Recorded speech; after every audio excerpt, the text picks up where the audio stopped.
Coddle can do. They can shred towers really easily with core Jakiro. Low cooldowns of Liquid Fire, low cooldowns of Liquid Frost. It's basically perma-damage and low attack speed, so... The downside is that their carry potential is entirely on Gyrocopter. It's a mid keeper, it's an off-lane Jakiro. They've got magic nuke damage and basically just Gyro. So if Gyro has a bad lane and gets behind and gets ganked and pressured a lot, simply TOOBASED just cannot win this match, I think. And considering how last game went, it's going to be a little scary. But we'll see what happens. I'm concerned about the fact that they're fairly squishy and there's not a lot of lockdown coming out from the side of Simply TOOBASED. Did you see that cool thing that Abed just did?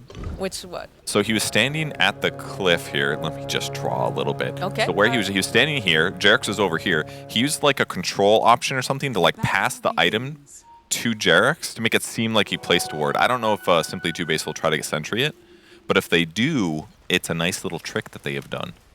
We'll see if the sentry gets placed later, and then we can praise EG's ingenuity. They're trying hard to win this match. Do you think it's going to be another sub 20-minute game if they're trying that hard?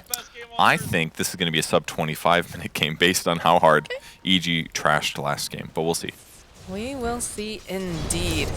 A little concerned that they're doing just too many different things, but I mean, you know, if you're having difficulty before, why not try something that you haven't done? So, you know, having the mid Coddle, we've seen that the Coddle can be very good. You talked about the, you know, the benefits of having that core Jakiro. It all comes down to lanes, though.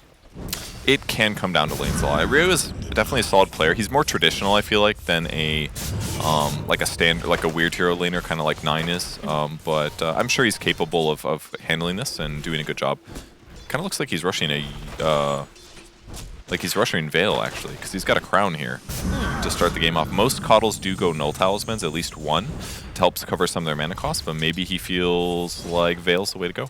We'll see what he builds. It's always fun when you see teams do something a little bit different. Yep. Can be fun, alright. But the offlane that they picked out, Hoodwink plus Jakiro, it's tons of damage over time sources. So against a Templar Assassin can be a really good way to make sure Refraction just doesn't do anything. He activates it, it goes away right away, for example. But Jerax being tanky on Death Prophet is a good way to offset this. High HP hero, high movement speed. Yeah, he's going to have attack speed reduction, but he doesn't care too much as long as he's got Spirit Siphon going. So that skill will be really good for Jerax to help offset this lane and give Arteezy a better time than normal. But I expect to see Arteezy hitting a lot of neutrals this game to avoid these lane problems once he gets a bit underway here. And again, Templar Assassin, one of those heroes that really does provide just a nice way to be able to farm and get ahead. Or even if you're falling behind even, you know, it does have that like built-in cleave with the side blades. So Abed having to be a little bit careful here. He does have the bottle though. He's got to be able to get himself that water rune. Oh, that was really cool top here. When Ollie used his flat cannon Nightfall, actually skilled Bulwark level 2. He activates it, and that soaks up 70% of the attack projectiles. Because what TOOBASED is trying to do is push out the wave. That way EG has to pull it back to the creep wave. But EG wants to stay in pressure and fight a little bit. So by him tanking that damage, it allows him to basically deny more creep waves from where Gyro wants to last hit them. So Gyro's last hits right now 5. Compared to the 11 for Nightfall. They're just doing a lot of lane stuff. That's giving EG a nice advantage, similar to last game. And now they're completing a side pull that got stacked. Does get interrupted here by Empyrean, but these are two heroes that are very, very comfortable in the hands of Nightfall and Crit's very well known for both of these. So definitely going to be interested in to see how far the limits that they will push them. Middle lane, though, looks like pretty neck and neck, right? 14-3 over on the Coddle, 13-3 on the Ember Spirit. One weird thing for Ryoyo, though, he opted for boots after his crown. He did not buy a bottle, so he's actually getting kind of out-harassed by Abed, who just keeps throwing slights on him whenever he gets the opportunity. A little fighting bottom. Top. It's like Crit gonna be able to just flutter those wings just in time, thanks to a nice Cursed Crown. It's a fairly passive game so far. Yeah, Gyro catching back up on last hits, which is good for him. But currently Coddle technically on the top here. Do you think he's opted to go for the boots just because he wants that extra burst of speed? Bottom lane, Jerax should be fine here. Yeah, I guess pops those stick charges. Because as we get closer and closer towards the ultimate, right, of the Ember Spirit, he is going to want to use those remnants and want to close the gap. So maybe having that burst of speed, is that what he thinks, perhaps?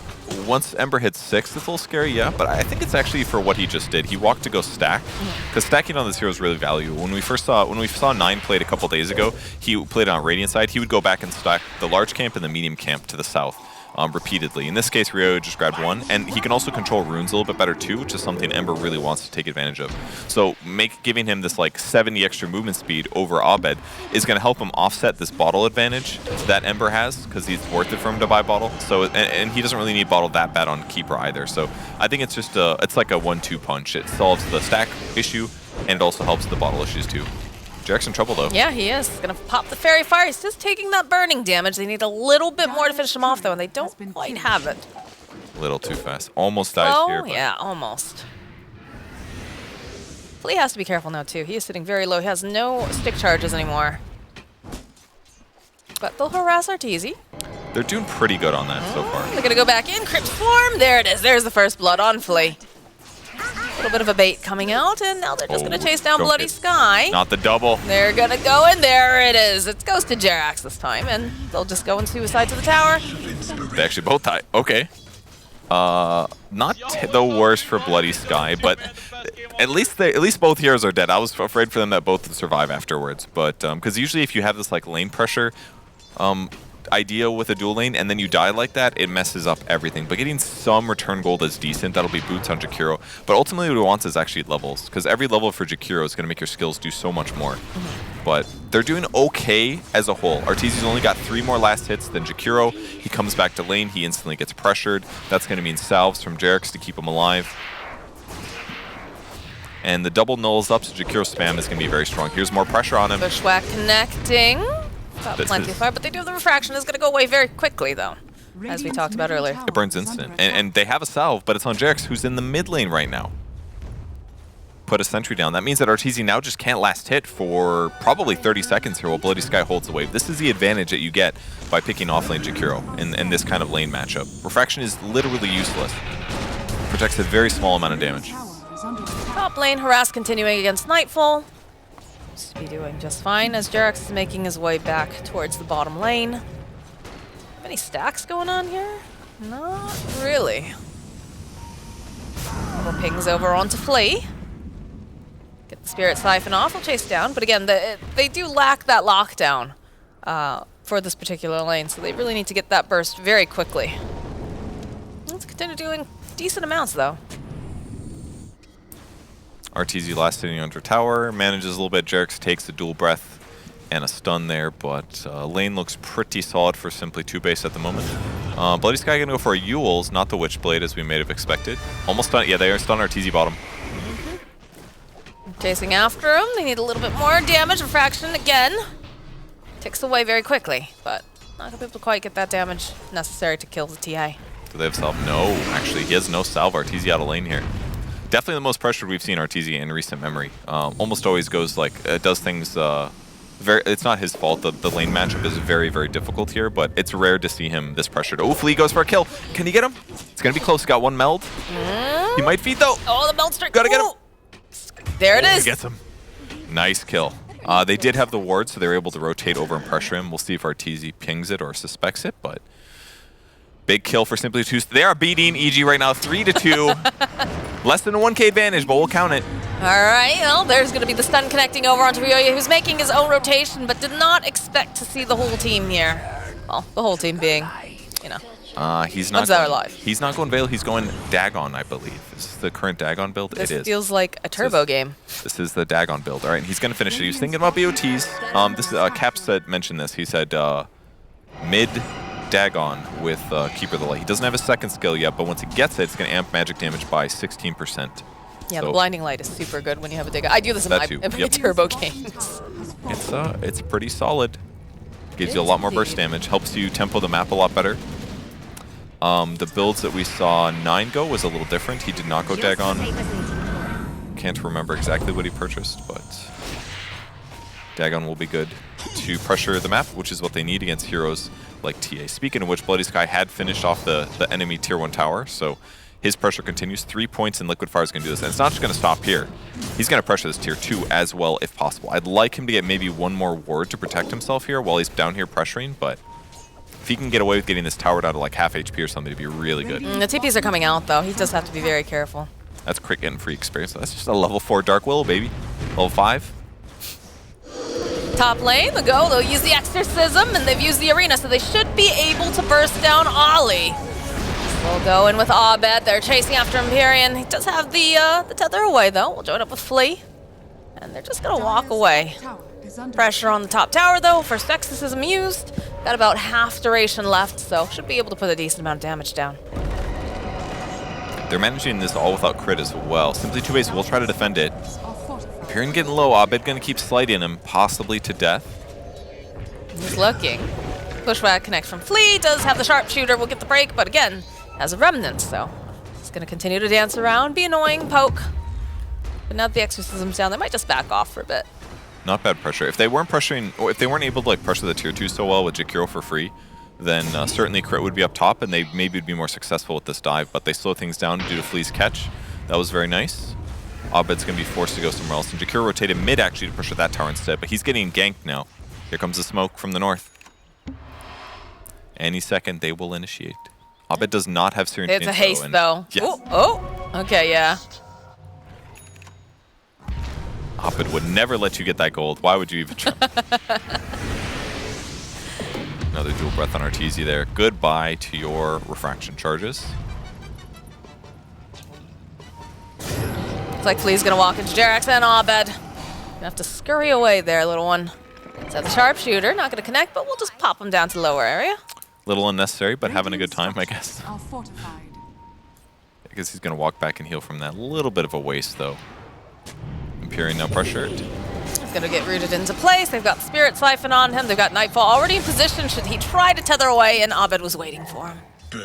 I like that Mars 1-4 Armlet this game. It's fallen out of favor, but it's a lot of physical survivability.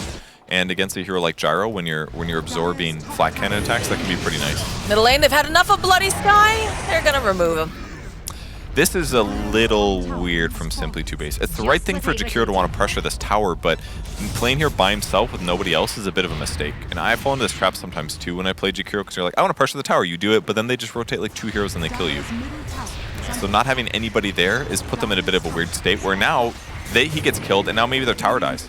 Well, and they found themselves too over on the backside, but they do manage to go and slow down over on Abed. The Exorcism being used.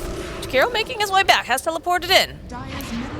It's a little bit difficult. Here's another slight comes through. They'll go in for the Arena on the back lines. They're going to try to just get rid of Ryoya. And they've got the damage for sure. So they'll pull in here with Empyrean, and the gyrocopter Bloody Sky, though, over on the back lines is just getting chipped away. He will end up falling as the side of EG. They're sitting a bit low, but they don't have enough to finish them off. Oh, the reload just in time will ensure that this gyrocopter will survive. That was the return reload as well. Yes. So very, very close. But Simply TOOBASED now losing momentum in a big way. They tried pressuring the mid tower, they got it kind of low, but they didn't do it safely, so they get killed. Then the pressure comes from EG, who has great tower push with just the support Exorcism. And now that they won that fight and the tower dies, they're just quite behind. I mean, we saw the fast dag on Keeper of the Light, but he hasn't actually gotten a kill with it yet. His net worth is good, but not incredible like we wanted to see when you play mid Keeper of the Light, maybe stacking the wrong camps, that kind of a thing. But right now the game is looking like it's going to become more and more out of reach. On the bright side, Gyro did not die in that fight. That's good, but he's kind of struggling for an interesting item build. He's going to go Sange Rush, it looks like, for Gyro, which is going to increase his survivability, which is good, and lower the amount of time that he's stunned, but no damage. Oh boy. Oh, the Cursed Crown plus the Bedlam equals solo kill for crit. Not good. That is not what you want to see the position for. Yes, that is Slaying your position too. Really not good. And 2 earned charges, and now he is playing aggressive like EG needs to do in this match. So Bloody Sky, sure, he pressured the tier 1 tower easy, he pressured the tier 2 a little bit. Sure, he got the HP low on the mid tower, but now this Jakiro thing is not working out. They're kind of playing very solo in a lot of their on a lot of their heroes this game, is what it feels like to me. Would you prefer to see them grouping up more? I feel like they need to do some more farming though as well. Like, they've got great heroes for turning out objectives like this, but they need to get kills. They can't just like show up in the lane to force things. You know, like when Jakiro's pressuring mid, rotate in with Hoodwink plus Coddle and get a kill. and then take the tower in 15 seconds or something like that, or 20 seconds. You can't just like slowly poke it and hope that it's gonna all work out.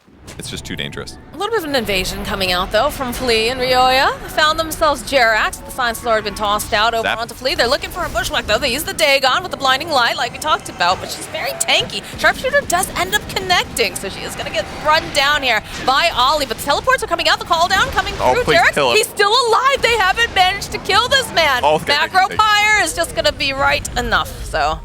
Oh my god, if he lived, that would have been so bad for Simply TOOBASED, but he dodged a lot of spells. Flea misses his Bushwhack. The first Illuminate misses. We got about half a Rocket Barrage onto him. He Spirit Siphoned a whole bunch, but man, is there a better definition of space created than what we just saw there? Like, that was incredible.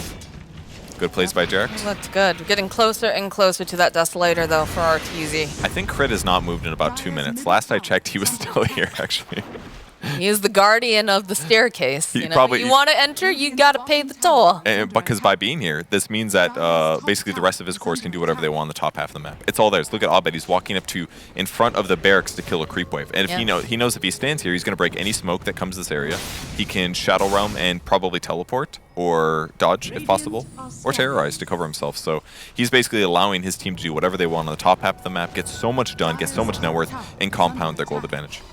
Yeah, I'm waiting for the old cheesy wombo combo of the Mars Arena into Terrorize. It's good. That's a good combo if you can catch it. But Nightfall is very strong. 202, he's got Blink, Armlet. His damage is huge right now. He can basically absorb all of the flat cannon damage output that Gyro's going to put out this game, who is going in SNY. Sanj finished, working on his Yasha now. All right, not a lot of damage. Deso is coming out now here. For this TA, it's going to be very useful considering that they're in the Roche pit. There it is. That's going to help. That has to be a little bit careful. He's taking a lot of damage here from Roshan. They'll just trade off the harassment, though. And there's just nothing that Simply TOOBASED can do. I'm not even sure they're aware of it. They just scanned it, so they will know. Flea's going to make his way towards it, but Crit's already setting up to try to catch. They get one. They do manage to go and catch Ryoya. The good Bushwhack buying a little bit more time, but they have the Cursed Crown. Flea over here gets the Sharpshooter off. It's going to be Dark Willow who eats it. And we just have an Io just relocating in by himself, so Garen will fall. But why? I guess he relocated earlier thinking he could help, then it was too late. Could have been. I mean, Bloody Sky does manage to get himself an objective, so that's good, but not fast enough. 1, 2, and 3. Okay, all right, takes a few more hits than I thought it would, but... Well, you got a tier 2, not the worst. You can take Shrine later, a little earlier than the mid-tier 1, but this is sometimes one of the nice things you can do is Shakiro for sure. But yeah, this is one of the reasons that TA looked like such a good hero this game. He saw Hoodwink, he saw Io, he saw Keeper of the Light. Those are 3 heroes that are really squishy to physical damage. Jakiro is not a different story either. So despite Arteezy having a rough early game, he's now top net worth in the game. He's got Deso. He's going to get Blink in about 400 gold. And then he's just going to walk around 2 to 3 shotting heroes. So Arteezy's tough times in the laning stage that he had to sustain through literally doesn't matter anymore. He's going to solo pressure the bottom tower, regroup with the team over in the triangle. On the bright side, this is not the complete stomp that we saw in game number 1, right? It is not. They're definitely doing a lot better. They won the off lane, certainly. Interesting, Arteezy's going to go for an Essence Ring over a damage item. Nope, just kidding. They will trade it out. Why not get more damage? Brigand's Blade is actually quite good with TA right now because you do minus armor with Melt, and they change it to physical damage, meaning that should be a nice little damage boost when people are low. Oh, set up in the mid lane. Up in the mid lane, but the rest of the team is nearby. Micropyre followed up with the Ice Path. Oh, it's a very good arena, plus the silence on top of it. The Exorcism coming in hot. Jerax needs to be a little bit careful here, but they have plenty of damage. He's going to be able to take down Ryoya. The Spirit Siphon over on the side. He's stuck in the brambles. Bloody Sky will fall. And now the Gyrocopter is just being chased by Jerax and the ladies as Aperium falls. He does not have an IO to help him. The chase is on. Abed getting Flea. They want this team wipe. They got to get there a little bit faster, though. They got to close the gap. The Blink is not going to be able to go and land. The Spear is so close here. They need a little bit more damage. Jerax taking so much, too. That's a 5-position hero. He's crying. He wants it. He's like, oh, no, he's mine. He's mine. But the Exorcism wearing out. Oh, Nightfall, there it is. There's the team wipe. They're all dead. They are indeed. Mars They're alive again, though. Yeah, the Mars Arena was great. Set things up nicely. They got a little bit of pressure into, I think it was Ember. I think the Ice Path was a fraction of a second late, so he got Sleight of Fist off. instead of being able to be stunned right away, so that hurt things too. And then Marzarina comes down, Flea throws out a spell, so his tree gets cut down right away, so his stun doesn't even do anything. Just kind of worst case scenario for them. Bloody Sky. Is he going to go up that hill? He's going. Sees crit. Immediately the Bedlam walks into the trap. And that's the end of the Jakiro. Does then break, get the Terrorize off. Follow up here from RTZ. Look at this damage. We talked about this. Empyrean tried to break some ankles, but he cannot outrun RTZ. It's a triple kill. And now Flea's going to get chased into the woods. He's going to burn to death. There's a little nice bonk, but yeah, this game is looking like it's just about over. They're just completely running down their opponents. They know there's no reason to let them even hit creeps. They're way stronger than them right now. Oh, Nightfall just diving right on, and he's found himself a gyrocopter. They knew where he'd be standing.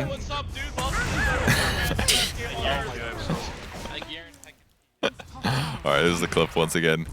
Which one is this? This is their initiation. The Ice Path certainly very late here. Not like mega late, but a little bit late if you're doing the Yules combo. They get the blast off. Everybody gets caught in here. Jarek gets to run in. Jarek gets to run in and do whatever he wants. It's a 5-position hero against 3 cores. Tanks nukes, tanks disarms, disables, and he knows like, oh, I can easily run this guy down. They clean up the IO on the back line while he just chases Ollie all the way towards the Tier 1 tower top. There's a fight breaking out in the game, too. TA might die, actually, in the live game. He does get picked off. That is the Aegis, but he's coming up back again. Do they have enough damage to kill it twice? On the back lines here, you can see Crit trying to get the Bedlam off. At that blink, they'll be able to take down the Coddle. No fun for him as Jarek's position 5 with all of that exorcism. Yeah, they just called GG. They've had enough on Simply 2Base. A damn shame, unfortunately. They were able to kill Arteezy with his Aegis, but